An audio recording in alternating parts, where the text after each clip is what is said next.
vamos dar início agora à nossa aula, de fato. Eu acredito que vai ser um semestre muito tranquilo, aulas também que vocês vão achar super interessantes, porque esse conteúdo de biotecnologia é muito interessante.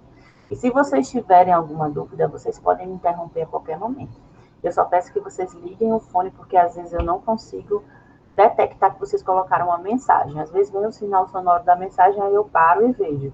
Mas, de preferência, que vocês verbalizem, tá bom? Quem não tiver microfone, não tem problema. Coloca na caixinha de mensagem, e aí se alguém puder fazer essa moderação, né, dizer, professora, alguém tem uma dúvida. Aí eu paro a aula e a gente sana as dúvidas. Então, primeira aula, né, princípios e aplicações da biotecnologia, uma aula lindíssima, onde vocês vão compreender onde está a biotecnologia. Nós já temos essa noção de onde está a biotecnologia, porque já pagamos uma disciplina sobre isso. Mas hoje a gente vai tentar colocar isso em mais detalhes, tentar conseguir enxergar a biotecnologia todos os dias da nossa vida. Por mais que a gente ache que não está, está, desde o momento que a gente nasce até quando a gente morre. Então, eu dividi essa aula em 4 momentos. No primeiro momento, a gente vai conceituar a biotecnologia, vamos descobrir o que é. No segundo momento, vamos ver quais são as aplicações dessa área. No terceiro momento, alguns marcos históricos, né? E depois, as perspectivas. Na verdade, eu acho que eu errei aqui a numeração. Primeiro vai ser conceito, depois marcos históricos, depois aplicações, depois perspectiva. Depois eu vou só mudar esse 2 pelo 3 aqui, porque não está correto, não. Vou mudar logo antes que eu me esqueça, porque vocês sabem, né? A cabeça da professora, depois que ela teve bebê, já foi. Já era. Pronto. Primeiro conceito, depois histórico, aplicações e perspectivas. Então, a gente começa com essa frase. A criatividade é pensar coisas novas. A inovação é fazer coisas novas. Muitas vezes, nós temos ideias, nós somos criativos, só que isso não sai do papel. Porque a gente acha tão estranho, a gente acha tão diferente, a gente acha tão fora da caixinha, que a gente nem imagina que isso possa acontecer de fato. Então, quando a gente fala de biotecnologia, é justamente sair da esfera do trivial para aplicar aquela biologia básica na área tecnológica a serviço das pessoas. E, claro, na área mercadológica, as pessoas dizem que essa é uma visão muito romântica da biotecnologia. Na verdade, assim como a farmácia, né? A farmácia não é uma área para salvar pessoas e salvar o mundo, era uma área para ganhar dinheiro, né? Assim como a biotecnologia também. Então, a biotecnologia só existe porque existem pessoas que querem comprar os produtos da biotecnologia ou os serviços, assim como a indústria farmacêutica. Então, tem esses dois lados da moeda, um lado mais apaixonado e filosófico sobre criação e inovação, e um lado mais mercadológico voltado ao bionegócio. Então, a biotecnologia, pessoal, é inovação pura. E é uma inovação que tira a gente um pouco do nosso eixo, porque consegue adentrar as nossas casas de uma forma muito sutil e se faz presente, e até mesmo a gente depende, muitas vezes, dessa tecnologia e nem sabe. Então, é isso que a gente vai tentar observar hoje. E o que é essa biotecnologia, né? A biotecnologia pode ser resumida como a utilização de recursos naturais, sabiamente, através de processos tecnológicos. Como assim? Vamos pensar numa vacina. Uma vacina nada mais é do que uma imitação precoce de uma infecção.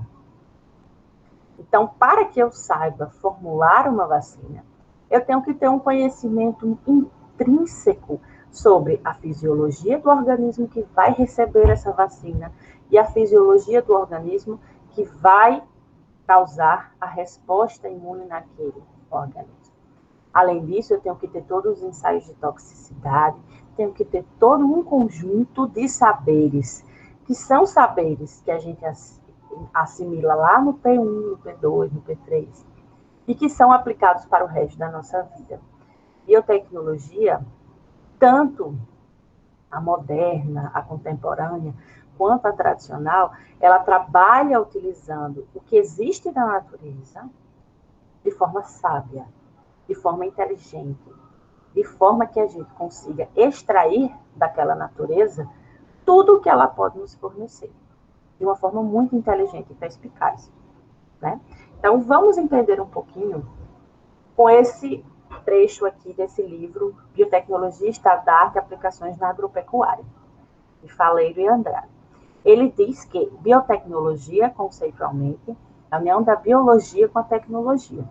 É um conjunto de técnicas que utilizam os seres vivos, ou parte desses seres vivos, no desenvolvimento de processos e produtos que tenham uma função econômica e ou social, né? Então, perceba que esse conceito é um conceito bastante abrangente. E uma coisa que eu gostaria de levar em conta é que não somente seres vivos inteiros são utilizados pela biotecnologia, organismos pluri- ou unicelulares, mas também moléculas advindas desses organismos. Então, nós utilizamos moléculas advindas de micro-organismos e de organismos pluricelulares o tempo todo. E isso é considerado uma biotecnologia, né? E essa biotecnologia, ela fornece à população produtos de alto valor agregado e serviços essenciais.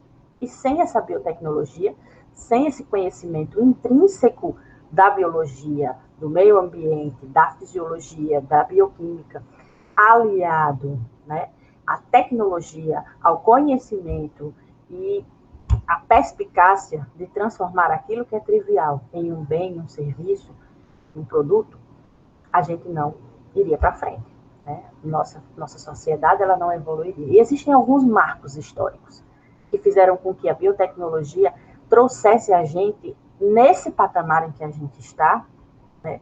Em que uma vacina conseguiu ser produzida em tempo recorde por causa de uma pandemia. Como é que isso foi possível? Muita gente descredencia esse processo, mas esse processo é possível, desde que todo mundo pare o que está fazendo e comece a tentar sobreviver, né? E aí a gente vai entender um pouquinho sobre isso mais à frente. Então, essa figura, ela traz algumas áreas da biotecnologia e algumas intersecções dessas áreas. Então, a biotecnologia, como eu falei, é a união desses dois grandes cenários, biologia e tecnologia. Do lado da biologia, nós temos a microbiologia, que é importantíssima para a biotecnologia, porém existem muitas áreas da biotecnologia que não contemplam a microbiologia. Outras áreas que estão lá, a biologia molecular, que nós vamos ver bastante aqui, porque a biotecnologia farmacêutica, a biotecnologia aplicada à área da saúde, necessita de um intrínseco conhecimento desses três: biologia molecular, biologia celular e genética. Sem esse conhecimento, a gente não consegue compreender os processos. Por isso que essa disciplina que vocês estão pagando é no P8, porque vocês têm maturidade para entender sobre o que eu estou falando. Tanto para entender quanto para dar a devida importância a um assunto que é tão específico e que muitas vezes a gente vê tão fora da nossa realidade. Além disso, a gente tem que entender sobre fisiologia, a gente tem que entender sobre zoologia, né? A gente vai entender sobre todos os organismos, evolução dos organismos, ecologia como um todo e botânica. Então, você tem, e não são só essas, óbvio, mas essas são as grandes áreas, né? Que elas vão estar atreladas aí à computação, à nanotecnologia, né? Que o professor Emanuel é especializado nessa área, a engenharia, engenharia de produtos, engenharia de processos, engenharia de tecidos, a eletroeletrônica, a própria robótica, né? E existem outras áreas de tecnologias leves, né, que não são tecnologias em sílico, como essas de baixo, mas que são áreas que a biotecnologia precisa estar com o pé dentro para que o homem não desrespeite princípios éticos, sociais e morais. Então, nós temos a tecnologia social, né, que vai trazer a bioética, vai trazer a biotecnologia para os pés no chão, depois a gente vai discutir sobre isso, sobre o biodireito, né, quando a gente precisa utilizar de ferramentas biotecnológicas para defender uma posição, defender os direitos das pessoas, como é o caso dos testes de paternidade, né? E o bioempreendedorismo, o empreendedorismo voltado a essas áreas biológicas, né, de produtos de origem biológica.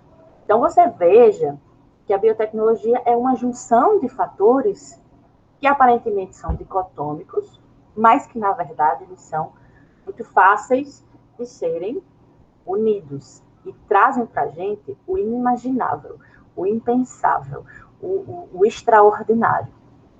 Aquilo que a gente só vê em filme, que a gente acha que nunca vai acontecer, a biotecnologia mostra que é possível, desde que a gente tenha um conhecimento suficiente em tecnologia, ler esse dinheiro, né? Então, existe esse outro modelo que traz o papel da química muito presente na biotecnologia, e quando a gente fala de biotecnologia aplicada à área farmacêutica, esse modelo ele vai ser muito presente. Porque vocês veem química de uma forma muito especial, muito peculiar. O curso da farmácia é um dos cursos em que a química, a bioquímica, a química orgânica, todas as químicas, né? Até aquela disciplina que o professor Emanuel dá, eu não esqueci como é o nome, que é bastante química, é química pura, eu não me lembro mais. Mas tudo que vocês veem... Química medicinal. Isso, exatamente. Outra química. Então, vocês são um dos cursos que eu conheço, fora a própria licenciatura em Química, que vem muita química. Vem química até mais do que o próprio biotecnologista, claro. Eu paguei algumas químicas, mas não paguei tantas quanto vocês.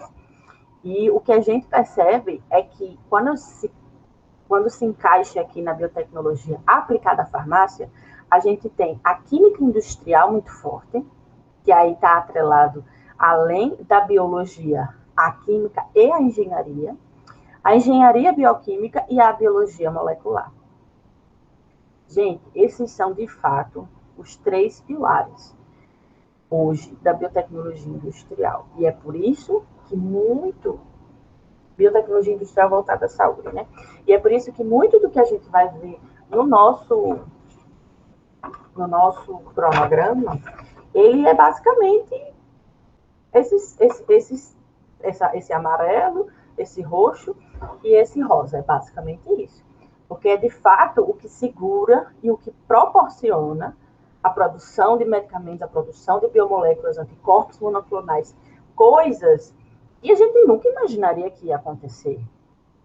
Exemplo, você utilizar um vírus como carreador de uma sequência de DNA que vai entrar dentro de uma pessoa, que vai colocar essa sequência dentro da célula dela, que vai propiciar a produção de uma proteína que vai impedir que ela tenha câncer. Gente, quanto que a gente pensou num negócio desse? Ou então você construir um material genético sintético, que isso é fácil de fazer, primer, tudo, retirar o material genético de uma bactéria, rebolar esse material genético sintético dentro e fazer ela se dividir, ela produzir. Estamos brincando de Deus? O que é isso que está acontecendo? Então, a biotecnologia, ela faz a gente ficar surpreso todos os dias. Porque tecnologia, né? Todo dia a tecnologia está ficando obsoleta e está ficando inovadora ao mesmo tempo.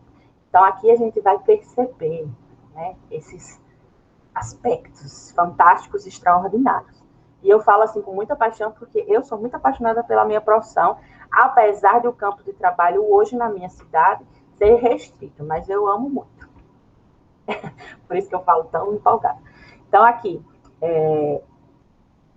fechando, né, essa grande parte de conceituação, a biotecnologia traz justamente a utilização de moléculas, células e organismos inteiros com biotécnicas que fazem aí que a gente, além de produzir ciência, que isso é muito importante, a gente não produz só produtos e serviços, né? O que a gente mais faz hoje com a biotecnologia no Brasil é produzir ciência, é produzir conhecimento, porque a indústria biotecnológica hoje, ela está centrada muito na área da saúde, né? E as outras biotecnologias, elas acabam não recebendo tanto apoio financeiro. Então, enquanto as pessoas não têm como transformar isso em produtos, elas vão produzindo ciência, publicando artigos, né, estudando, e as biotecnologias proporcionam isso, né, as análises e tudo. Então, um dos grandes exemplos de que a biotecnologia está em nós sem a gente saber são as vacinas. E eu não estou falando da Covid, não. Estou falando de todas as vacinas que você já tomou na sua vida, né? Que você deu para o seu filho, que você vacinou a sua mãe, né? Todo ano contra a influenza. Aquilo ali é a biotecnologia pura entrando dentro de você. E a gente pensa, nossa, será? Quando vocês forem lavar roupa, também tem biotecnologia. Quando vocês forem limpar alguma coisa, também tem biotecnologia. E a gente vai ver. Então, quais são os marcos históricos, né? De onde foi que surgiu essa biotecnologia? E para onde ela tem nos levado, né? Primeira coisa, e foi que eu falei desde o início, que a biotecnologia é a utilização sábia dos conhecimentos, dos saberes e dos recursos naturais. Então, se considera uma biotecnologia mais primitiva a fermentação, o processo fermentativo. Antigamente não se sabia por que a gente se colocasse mandioca, cuspisse na mandioca, macerasse isso, deixasse guardado, por que aquilo ali se transformava numa bebida alcoólica, uma cachaça. Mas isso se fazia. Nossos povos indígenas faziam, né? E não se entendia por que fazia, mas se fazia. Ou seja, eu estou pegando um recurso, uma mandioca crua, estou macerando, estou cuspindo na minha boca, né, da minha boca cuspindo aqui, macerando de novo, guardando, porque eu sei que daqui a um tempo isso vai se transformar em outra coisa, que vai ser mais agradável, que vai ser palatável, que vai ter maior valor, não valor financeiro, mas maior valor para mim, para o meu consumo. Então, estou utilizando sabiamente os recursos naturais. Então, essas fermentações que eram realizadas pelos nossos povos indígenas brasileiros, no Egito, né, fermentação de pães, a produção de vinho. Claro que não era o mesmo vinho que a gente tem hoje, óbvio, não era o mesmo pão que a gente tem hoje, mas eram fermentações que eram feitas de uma forma muito intuitiva, de uma forma muito empírica, que acontecia sem que a gente soubesse o porquê que acontecia. Mas as pessoas já se beneficiavam disso. Além dessas fermentações, existia também a seleção e o cruzamento de linhagens vegetais. Então, uma pessoa que estava lá plantando não tinha conhecimento de nada de ciência que a gente está tendo aqui, certo? Mas ela sabia que tinham, dentre toda a plantação, tinham algumas que eram mais frutíferas e outras não. Então, o que é que ele fazia? Ele selecionava só essas frutíferas e colocava para crescer de novo. E dentre aquelas, tinha algumas que eram mais doces e selecionava de novo. E aí ele conseguiu perceber que tinha uma planta aqui que era super doce, só que o fruto era pequeno.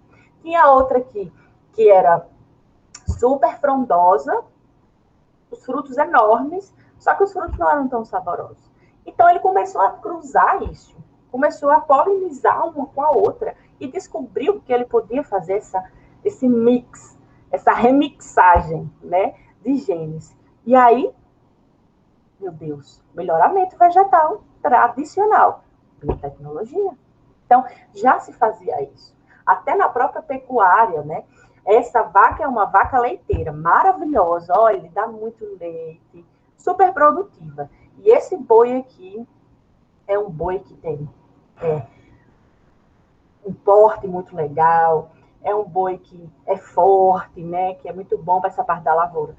Vamos cruzar os dois para ver o que acontece? Então, eu vou ter, né, uma prole de vacas maravilhosas e de bois maravilhosos também.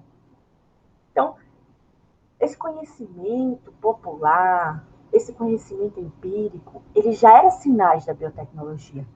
Já era sinais de que o homem conseguia perceber que ele poderia melhorar os recursos naturais que ele tem, né?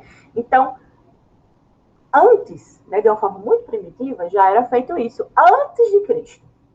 E aí depois foram começando a serem implantadas novas tecnologias para que a gente pudesse chegar ao ponto que a gente está hoje. Então, em 1675, houve a descrição dos micro-organismos, né, por Leeuwenhoek.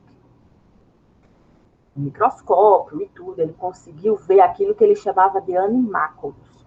Coisa muito esquisita, que ele não sabia o que era, mas ele conseguiu observar. Louis Pasteur, depois, em 1876, descobriu o processo fermentativo, descobriu o processo de pasteurização, descobriu a importância dos micro-organismos na vida, né? na manutenção e conservação, na degradação de matéria orgânica, né? Ele estudou bastante isso e nos deu todo um aparato tecnológico que a gente utiliza até hoje. Até hoje a gente toma leite pasteurizado, materiais pasteurizados, comida pasteurizada. O açaí que a gente toma é pasteurizado. Porque Louis Pasteur, lá em 1876, pensou nisso. Em 1928, a descoberta da penicilina. Meu Deus, como assim? Tem fungo. Esse fungo produz alguma coisa que mata uma bactéria? Como assim? E isso foi uma revolução na Segunda Guerra Mundial. Isso, assim, fez com que houvesse uma mudança na estrutura da sociedade. Porque doenças que matavam não matavam mais por causa da penicilina. Que hoje está bem assim, penicilina, não mata nada.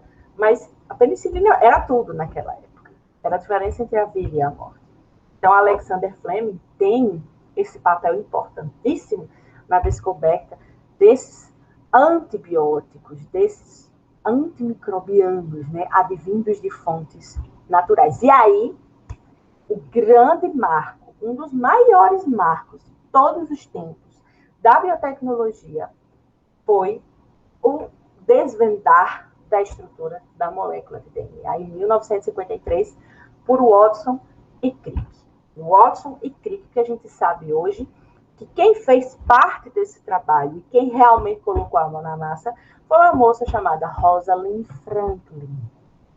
Ela quem fez os estudos de cristalografia, ela quem fez todo o material e, infelizmente, ela não foi na publicação, né? Então, foi possível, através dessas imagens dela, Rosalind Franklin, que o Watson e Crick pudessem construir um modelo didático, né? Vamos dizer assim, de como seria a molécula de DNA, né? Bases nitrogenadas, ligações por pontos de hidrogênio, radical fosfato, açúcar. Então, assim, abrir um leque de possibilidades, porque agora eu entendo como é o DNA, eu entendo o código genético, eu entendo que eu posso, inclusive, editar isso se eu quiser. Então, em 1953, a biotecnologia mudou totalmente porque surgiu a biologia molecular. E a partir da biologia molecular, a gente tem todas as possibilidades que a gente possa querer imaginar. Basta que nós tenhamos condições financeiras e conhecimento técnico para isso. E aí, em 1973, houve o início da engenharia genética, que a engenharia genética salva vidas todo dia, como é o caso da utilização da insulina. A insulina anteriormente era extraída de porcos. Então, você imagina, se hoje você tirar um coração da pessoa e botar em outra, você tem rejeição, imagine você pegar uma insulina extraída de um órgão de um porco e rebolar dentro de uma pessoa, o que é que não acontecia. Então, começou-se a produzir insulina recombinante dentro de uma bactéria que tinha dentro dela, ela era engenheirada geneticamente para produzir insulina humana. Olha que coisa fantástica que a biotecnologia farmacêutica fez. E hoje, a insulina humana pode ser obtida pelo SUS. Então, a biotecnologia está, inclusive, no SUS, né? E por isso, a gente continua evoluindo. Em 1981, a primeira planta transgênica, e aí a gente fica, meu Deus, eu sou muito contra os transgênicos. Nós nem conhecemos o que é transgênico, pessoal. Como somos contra? E nós teremos esse debate aqui. Inclusive, nós já tivemos um debate na outra disciplina, mas a gente vai estudar mais a fundo como é o organismo transgênico e quais são, de fato, as evidências, né, que nos trazem. Mas as plantas transgênicas estão no nosso dia a dia. Todo mundo aqui come cuscuz, pipoca, milho cozido, e praticamente todo o milho do nosso país é transgênico. Então, fica muito difícil, hoje em dia, o milho, a cana-de-açúcar, né? Fica muito difícil, hoje em dia, a gente não comer produtos transgênicos ou advindos de produtos transgênicos. Tivemos em 1996, quando eu tinha 5 aninhos, né? A clonagem da ovelha Dolly, que, meu Deus do céu, clonaram um organismo. Como assim? Um organismo multicelular, né? Pluricelular, porque clonagem bacteriana sempre aconteceu. Mas, meu Deus, clonaram um organismo. Então, vamos fazer isso com pessoas também? E aí a gente vai falar sobre os limites, né, da biotecnologia. Mas hoje é possível ter clones. Então, aquela mesma história do rapazinho que cruzava uma vaca leiteira com um gado de grande porte, agora ele não precisa mais fazer esse cruzamento. Ele pode fazer um clone da vaca e um clone do boi. Mas será que esses animais vão ser exatamente iguais aos seus parentes, né, aos seus progenitores? Vamos ver. E Projeto Genoma Humano, né, gente? 2001, Projeto Genoma Humano, ele abriu as portas para a farmacogenética, para a farmacogenômica, para que a gente pudesse fazer fármacos para uma pessoa específica, fármacos personalizados de acordo com aquele DNA, para que a gente pudesse predizer doenças, para que hoje a Angelina Jolie pudesse fazer todos aqueles procedimentos invasivos e se livrar de câncer de mama e câncer de ovário. Então, a biotecnologia ela tem trazido desde o mais tecnológico ao mais trivial, desde o exame de paternidade ao cuscuz com ovo. E aí, vamos entender quais são essas aplicações, né?